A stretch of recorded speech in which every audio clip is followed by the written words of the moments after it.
कि आप हर हफ्ते लश्कर लेकर इस्लामाबाद की तरफ चले जाते हैं, लेकिन जो वाकयात हो रहे हैं और 100% सच हो रहे हैं,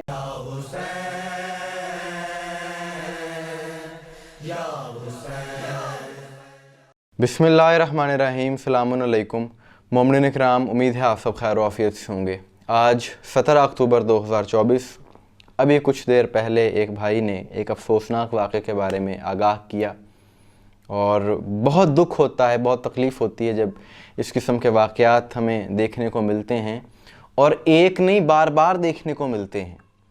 और शायद हुकूमत की तवज्जो का मरकज़ ऐसे वाक़यात हैं ही नहीं हैं जो फ़िरक़ा वाराना फसादात हैं, इनकी परवाह नहीं है हुकूमत को, यही कहा जा सकता है। सिर्फ़ अपनी इमेज के लिए, अपनी कुर्सी के लिए जद्दोजहद की जा रही है, लोगों की भलाई के लिए, अवाम के तहफ़्फ़ुज़ के लिए कोई काम नहीं किया जा रहा। खैबर पख्तूनख्वा में मुसलसल फ़िरक़ा वाराना फसादात को हवा देने की कुछ अनासर की जानिब से, शरपसंद अनासर की जानिब से कोशिश की जा रही है और गुज़िश्ता एक हफ़्ते में कई मोमिनीन शहीद हो चुके हैं। पहले कोहाट रोड पर एक शिया रहनुमा को शहीद किया गया, उसके बाद पारा चनार में, कुर्रम में जो कुछ हुआ वो सबके सामने है। अभी भी वहाँ पर हालात कशीदा हैं और आज जो सानिया है वो उसके बारे में भी बात करेंगे। लेकिन हुकूमत को इन वाक़यात से कोई लेना देना नहीं है वहाँ की।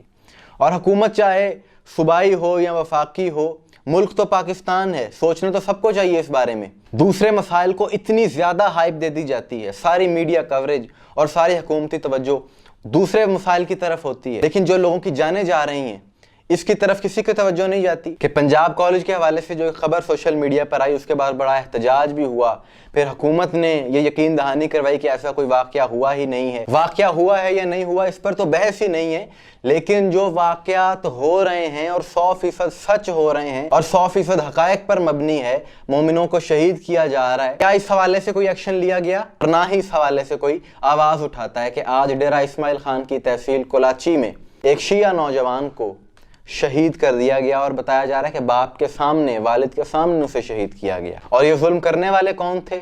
वही तकफीरी अनासिर कि जो हमेशा से पाकिस्तान में इस किस्म के वाक़यात में मुलव्विस रहे हैं। इस जवान का नाम सैयद इशफाक अली है। कुछ अर्सा पहले इस जवान के चचा को भी शहीद किया गया था क्योंकि वो उस इलाके में एक इमाम बारगाह के मुतवल्ली थे। तो ये लड़ाई तो हुसैनियत और यजीदियत की है, इसमें तो कोई दो राय ही नहीं है। इस अमल की हम भरपूर अल्फाज में मजम्मत करते हैं, जितनी मजम्मत की जाए कम है। और ये जुल्म का सिलसिला जो यजीदी अनासिर की जानिब से जारी है, ये फौरी तौर पर ख़त्म होना चाहिए। यह हुकूमत की जिम्मेदारी है, मुल्क के हर शहरी को तहफ़्फ़ुज़ फराहम करना ये रियासत की जिम्मेदारी है। और अली अमीन गंडापुर साहब को चाहिए कि आप हर हफ्ते लश्कर लेकर इस्लामाबाद की तरफ चले जाते हैं, वो आपका सियासी मसला है, लेकिन आपके अपने सूबे में जो कुछ हो रहा है उस पर भी ज़रा तवज्जो कीजिए, उसकी भी खबर लीजिए।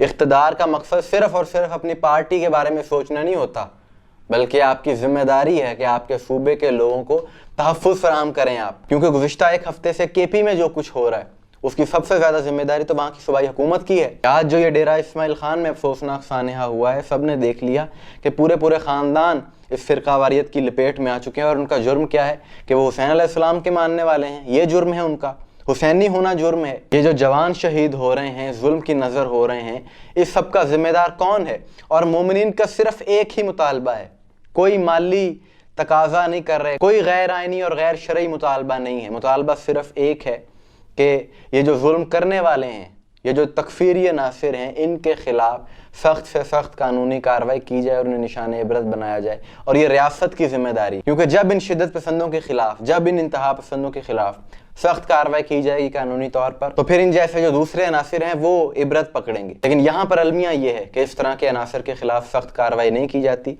जिसकी वजह से ये वाक़यात बार बार होते हैं। और आज भी इस अफसोसनाक सानहे में जो मुलव्विस अफराद थे वो अभी तक लापता हैं। हुकूमत को चाहिए कि अपनी जिम्मेदारी का एहसास करे और इस किस्म के इंतहा पसंद, शर पसंद अनासर के खिलाफ कार्रवाई की जाए। मोमिनीन इकराम, आपकी इस हवाले से क्या राय है? कमेंट्स में ज़रूर बताइएगा। मुझे दुआ में याद रखिएगा। अस्सलाम वालेकुम व रहमतुल्लाह।